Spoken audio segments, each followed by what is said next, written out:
Naitwa wakili Fred Kalonga, mmoja ya mawakili wanaowakilisha viongozi wa wilaya wa Chama cha Demokrasia na Maendeleo Chadema kwenye kesi namba 1443 ya mwaka 2025 ambayo imefunguliwa katika mahakama ya hakimu mkazi mkoa wa Dodoma.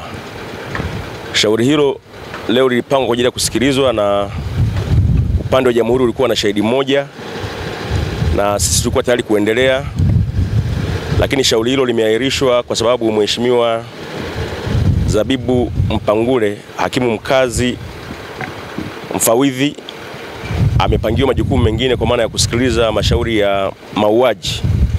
Kwa hiyo shauri hilo limeahirishwa mpaka tarehe 3 mwezi wa 11 mwaka 2025 ambapo tutakuja kusikilizwa mbele ya hakimu mwingine ambaye atapangiwa kuendelea na shauri hilo.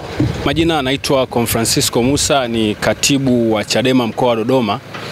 Leo tulihudhuria mahakamani kwa ajili ya kuja kusikiliza kesi inayowakabili viongozi wa wilaya Dodoma mjini, ambapo ni mwenyekiti, katibu na katibu mwenezi. Ikumbukwe kwamba kesi hii ilifunguliwa baada ya mkutano wa tarehe 8 mwezi wa 6, kampeni ya No Reforms No Election. Tangu kukamatwa kwao kufikishwa mahakamani, hii kesi imekuwa na maahirisho mengi sana, ambapo mara ya mwisho ilipangwa isikilizwe tarehe 25 na tarehe 26, yani siku mbili mfululizo.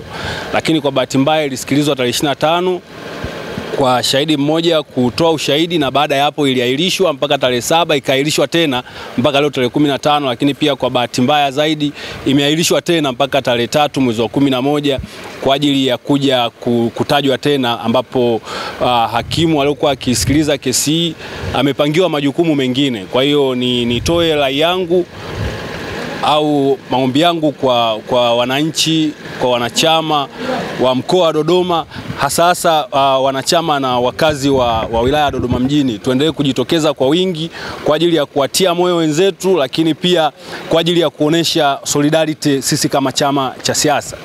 Kwa hiyo wito wangu mkubwa ni huo, tujitokeze mahakamani kwa sababu mahakamani ni sehemu salama zaidi.